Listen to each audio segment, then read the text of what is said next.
Princess Sarah was born with the strength of 10 men. But that strength became her curse. No suitor wanted her hand. They pointed at her arms, her broad shoulders, mocking her as a woman unfit for love. Even her father began to see her as a burden.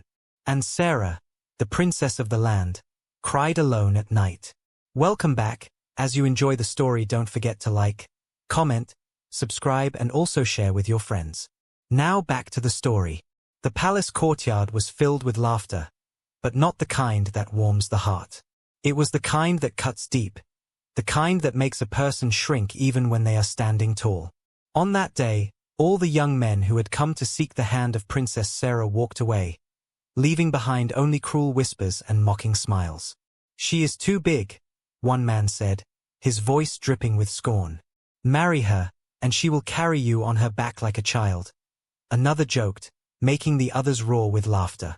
Sarah stood still, her strong arms crossed against her chest, but inside, her heart was breaking. She was the king's only daughter, yet no man wanted her. Her body, built with wide shoulders and muscles stronger than most men in the kingdom, had become her curse. While other princesses were praised for their slim waists and soft hands, Sarah was ridiculed. Her size made men afraid, her strength made them feel small, and her confidence made them run. That night, after the suitors left, Sarah sat by herself under the large baobab tree near the palace gate. She wore a simple Ankara dress, its bright yellow patterns almost mocking her mood. She held her knees close to her chest, listening to the sound of drums coming faintly from the village square. She wanted to cry, but her pride wouldn't let her. The whole kingdom thought she was strong, but inside she was tired of pretending. Far away, in the crowd at the square, a young man named Daniel sat behind his drum. He was a common village drummer, not rich, not noble, just a man with music in his hands. But his eyes were not on the people dancing before him. They were on the palace walls, high above in the distance. Daniel had watched Princess Sarah for years. He had seen her walk proudly through the marketplace, carrying baskets heavier than most men dared to lift. He had seen the way people whispered behind her back and how she pretended not to hear. He admired her strength, not because it made her powerful, but because it showed the loneliness she carried. But Daniel also knew he was just a poor drummer. How could he ever speak to a princess? Back at the palace, the king grew restless. "This cannot continue," he said to his council. "My daughter is becoming a disgrace. A princess who cannot find a husband? What will the people say?" His wife, the queen, tried to defend Sarah. "She is not a disgrace," she said softly. "She is a gift. The men are blind to her value." But the king shook his head. "Blind or not, a princess must marry. If the men will not come, then we will bring them. I will give riches to any man who agrees to marry her." The next morning, word spread across the kingdom like wildfire. The king had promised land, cattle, and gold to whoever would marry Princess Sarah. But instead of admiration, the news brought more mockery. Men laughed at the idea of marrying her for wealth, saying no riches could be worth living with a wife who looked stronger than her husband. Sarah heard all of this.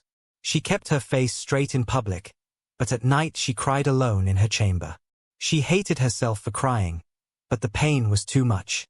She wondered if she would ever be loved for who she was, not for what she looked like. Meanwhile, Daniel continued his drumming. He watched suitors come and go, watched Sarah's smile fade with each rejection. And though he felt his heart pull toward her, he told himself to stay away. She was a princess, and he was nothing but a poor drummer. But fate had a different plan. One night, during the annual Moonlight Festival, the palace square was alive with music, laughter, and dance. Sarah sat quietly on the edge of the gathering, wearing a flowing blue kaftan embroidered with golden patterns. Though she looked regal, her eyes betrayed her sadness. As the drums played, Daniel's gaze found her once again. He played harder, his hands beating the drum with a rhythm that spoke of hidden emotions. And for the first time, Sarah's lips curved into a small smile as she tapped her foot to the beat. Daniel's heart skipped. She had noticed him. But just as the festival reached its peak, a sudden commotion erupted. A group of bandits stormed the square, armed with cutlasses and spears. People screamed and scattered, knocking over calabashes of palm wine and baskets of food. The drumming stopped, and chaos filled the air. Daniel froze, unsure of what to do. The bandits were strong and merciless, swinging their weapons at anyone in their way. But before he could react, a figure leapt into the middle of the fight. It was Princess Sarah. Without hesitation, she grabbed a long wooden pestle from a fallen mortar and swung it with such force that 2 bandits fell to the ground at once. Her muscles flexed under her kaftan as she fought, her strength turning the tide of the battle. The same strength that made men mock her was now saving the lives of everyone in the square. Daniel watched in awe. His heart pounded, not with fear, but with admiration. At that moment, he saw not just a princess, not just a woman mocked for her size, but a warrior, a protector, someone whose worth was beyond measure. And for the first time in his life, Daniel thought, maybe I am not too small to love her. The bandits were defeated, scattered by the force of Princess Sarah's strength. By the time the palace guards arrived, she was standing in the middle of the square, breathing heavily, the wooden pestle still in her hands. People stared at her, their mouths open. For a moment, there was silence. Then the whispers began. She fought like 10 men. Did you see the way she struck them down? Maybe she is not cursed after all. Sarah looked around at their faces. She thought, for once, maybe they would finally see her differently. But then she caught the smirks of some men in the crowd. Who will marry a woman who fights like that? She belongs in the battlefield, not in the home. One of them muttered loud enough for others to hear. The laughter that followed stabbed her heart like a knife. Her victory, instead of bringing respect, had brought another kind of shame. Sarah dropped the pestle, turned, and walked quickly back to the palace. Her kaftan swayed behind her, and though she kept her head high, inside she was breaking. From the edge of the crowd, Daniel sat frozen, his drum untouched beside him. His chest was tight. He wanted to stand, to speak, to tell her that what she did was brave and beautiful. But his fear held him back. He was just a drummer. What right did he have to talk to a princess? That night, Sarah refused to join her parents for dinner. She locked herself in her chamber, staring at her reflection in a polished brass mirror. Her white shoulders, strong arms, and firm jawline stared back at her. For the first time, she whispered to herself, maybe they're right. Maybe I am not meant to be loved. Meanwhile, in the small hut he shared with his mother, Daniel could not sleep. He kept hearing the sound of her pestle striking the ground, the sight of her standing tall in the middle of danger. He had admired her from afar for years, but now his heart refused to stay silent. The next day, the king summoned Sarah. My daughter, he said sternly, you cannot go on like this. If no man will marry you, then I must choose for you. I will find a suitor from another kingdom. A marriage alliance. Whether you agree or not, it will be done. Sarah's eyes burned. Father, am I livestock to be traded? Do I not deserve love? You are a princess, he replied. Your duty comes before your feelings. Sarah left his presence without another word. She felt like a prisoner in her own palace. That evening, Daniel carried his drum to the palace square again, as he always did. But his hands were restless. He played rhythms that did not match the dancers, rhythms that spoke of longing and pain. His music carried into the palace, and Sarah, sitting by her window, heard it. For the first time in days, she allowed herself to listen. The sound was not like the cruel laughter of the suitors. It was soft, gentle, almost as if someone was calling out to her heart. She leaned against the window and closed her eyes. Down in the square, Daniel's hands trembled. He didn't know she was listening. He didn't know his music had reached the very one it was meant for. But he still told himself the same thing. She is a princess. I am nobody. Days passed. The king's messengers began preparing to send word to neighboring kingdoms for suitors. Sarah's future was being decided without her. Yet each night, she found herself at the window, waiting for the sound of Daniel's drum. She didn't know why, but something in that rhythm gave her comfort. Then, one night, something changed. As Daniel played, A group of young men mocked him loudly. "Drummer boy," one of them jeered. "You beat that drum as if you think it will make the princess notice you. Stay in your place. A princess is not for the likes of you." The crowd laughed. Daniel's hands froze. His face burned with shame. He wanted to shout back, but instead he lowered his drum and walked away into the darkness. From her window, Sarah saw it all. And for the first time in a long while, she smiled, not in mockery, but in understanding. The same pain she carried in her heart, he carried in his. She whispered to herself, "He knows." Sarah could not stop thinking about that night. The night she watched the young drummer shrink under the weight of cruel laughter. She knew that pain too well. It was the same humiliation she had carried all her life. Only his came from poverty while hers came from her body. 4 days she searched for him from her window, listening for the steady beat of his drum. But Daniel never returned to the palace square. His absence left an emptiness in her evenings, and she hated herself for noticing it. One afternoon, restless and tired of her chamber, Sarah left the palace dressed in a simple wrapper and a loose top, her head tied with a plain scarf. She wanted no attention, no guards, just freedom to breathe among her people without being known as the big princess. She wandered into the village, past stalls of roasted corn, piles of plantain, and bright patterned ankara fabrics hanging from wooden poles. Children ran past her, their laughter sharp in the hot air.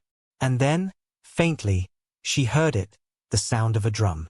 She followed the rhythm through narrow paths until she reached a small compound. There, under a mango tree, sat Daniel. He played alone, his hands moving slowly, the sound soft and thoughtful. For a moment Sarah just watched. He was not like the men who came to mock her. His shoulders were not broad, his frame not tall or intimidating. His clothes were simple, a faded dashiki and worn trousers. But there was a gentleness about him, something calm, something she had never seen in the proud suitors her father brought. When Daniel noticed her, he stopped at once. His eyes widened, his chest rising and falling quickly. He knew her face, everyone did. The princess was standing in his compound. Sarah smiled faintly, sensing his shock. "Don't stop," she said quietly. "Your music. I heard it from the palace. It reaches far." Daniel swallowed hard, unsure if his tongue would obey him. You were listening." "Yes," she replied, stepping closer. It was the only thing that made the nights less heavy. For a moment there was silence between them. Then Sarah lowered herself onto a wooden stool near him. She had never sat in a villager's yard like this before, but it felt more peaceful than the palace walls. Daniel looked at her, unsure of what to say. "Princess, forgive me, but why are you here?" Sarah sighed. "Because everyone in that palace has already decided my life for me. My father wants to trade me off like cattle. The men laugh at me, as if I am less of a woman. And yet, when I heard your drum, it was different. It did not laugh at me. It did not judge me. It spoke." Daniel's hands trembled on the drum. "Princess, I am not worthy to sit with you, let alone." "Don't say that," she interrupted sharply. "Worth is not in gold or land. I have all those things, yet I am still empty." The words stunned Daniel. He had always thought of her as untouchable, someone far above the struggles of ordinary people. But here she was, sitting in his yard, sounding more human than anyone he knew. "I only play the drum," he said softly. "It is all I have." "And yet it reached me," Sarah replied. Just then, voices echoed from outside the compound. A group of young men passed by, laughing loudly. One of them spotted Sarah. "Look, the princess has come to find her husband in the drummer's hut." The others burst into mocking laughter, their voices sharp and cruel. Daniel's face burned with shame. He wanted to stand and chase them away, but Sarah rose first. She turned to the men, her tall frame towering over them. "Laugh if you must," she said coldly. "But remember this, when bandits came to the festival, you all ran. I fought. If your laughter is the best you can offer, then keep it. It cannot break me anymore." The men fell silent, their smirks fading. Sarah turned back to Daniel, her eyes softer now. Do not let them silence you again. You stopped playing because of their words, but your music is stronger than their noise. Daniel looked at her, his heart pounding. No one had ever spoken to him like that. For the first time, he felt he wasn't invisible. That evening, Sarah returned to the palace, but something inside her had changed. She no longer felt completely alone. And Daniel, sitting under his mango tree, touched his drum with new courage. He still doubted himself, but now he carried her words with him. Your music is stronger than their noise. What neither of them knew was that the king had already sent messages to 3 neighboring kingdoms. Princes and wealthy men were preparing to arrive and claim Sarah's hand. And when they came, everything would change. News spread quickly across the kingdom. Wealthy princes and rich merchants were coming to the palace to compete for Princess Sarah's hand. The king was finally relieved. Now my daughter will marry, and our family name will not be mocked again, he told his council. But Sarah's heart was heavy. She remembered Daniel's quiet words, the way his drum spoke louder than 1,000 flattering suitors. Yet, in the eyes of her father, Daniel would never be enough. The day of the gathering came. The palace courtyard was filled with visitors. The suitors wore fine kaftans of Kent and embroidered dashikis, their hands heavy with gold rings. They bowed before the king and queen, each one speaking proudly of the riches and lands they owned. Sarah stood among them, her blue Ankara gown flowing to the ground. Her face was calm, but her chest felt tight. One suitor, a tall prince from a neighboring land, stepped forward. "Your Majesty, I will take your daughter as my wife," he declared confidently. "She will never want for anything. But on one condition, she must leave behind her strange habits. A wife must be soft, gentle, not one who fights like a man." The king smiled, but Sarah's heart sank. Another man, a wealthy merchant, said, "I too will marry her. I care little for her strength. What matters is the alliance with your kingdom." The others nodded, speaking of land, wealth, and power. Not one of them spoke of her heart. Sarah felt her throat tighten. Was this all she was worth? A trade for riches and power? She glanced toward the palace gate, as if hoping for something, someone. And then it happened. From outside, the deep sound of a drum rolled across the courtyard. Boom, boom, boom. The rhythm was steady, strong, not drowning in fear or pride. Heads turned, whispers spread. Who dared to drum in the middle of such a sacred gathering? Daniel walked into the courtyard, his drum strapped to his shoulder. His dashiki was plain, his feet bare, but his eyes held something none of the princes had: courage. The guards moved to stop him, but Sarah raised her hand. "Let him through," she said. Daniel stopped in the middle of the courtyard.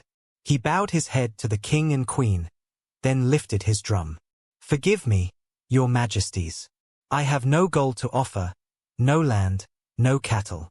I am only a drummer. But I came because I cannot stay silent anymore." The courtyard went still.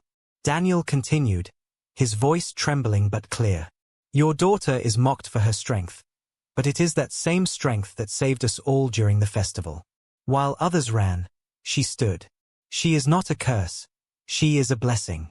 And I would rather live poor with her laughter than live rich with someone I do not love." A heavy silence followed his words. Some suitors scoffed. "A drummer? How dare he speak among us?" But the people in the courtyard began murmuring. They remembered the festival. They remembered how Sarah had stood against the bandits when everyone else fled. Sarah felt tears well in her eyes. For the first time, someone had seen her, not as a body to be mocked, not as a tool for trade, but as a woman worthy of love. The king's face darkened. "You? A common drummer? Do you think my daughter will live in a hut and eat from the floor?" But before he could say more, Sarah stepped forward. Her voice was steady. "Father, all my life men have laughed at me. They saw my body but not my heart. Tonight, one man has spoken differently. He may have no riches, but he has given me something no gold can buy: respect." The king stared at her in disbelief. "You would choose him over princes?" "Yes," Sarah said firmly, Because I would rather marry a man who sees me than a man who only sees my father's crown. The courtyard erupted with gasps. Daniel lowered his head, expecting to be dragged out by the guards. But then he felt Sarah's hand slip into his. Her grip was firm, strong, unshaken. The people watched in silence. Then, slowly, applause began from the queen herself. She stood, her eyes bright with tears. "Let them be," she said softly. "This is her choice." The king hesitated, torn between pride and his daughter's happiness. But when he saw the crowd, his own people, nodding in agreement, he finally sighed and lowered his head. "So be it." Sarah turned to Daniel, and for the first time in her life, her smile was not forced. She felt free. That night, the sound of Daniel's drum echoed across the village, not as a cry of loneliness, but as a song of celebration. And beside him danced Sarah, strong and radiant, no longer mocked, no longer ashamed. Thanks for watching. Please like, share, subscribe and turn on your notification for more. See you soon.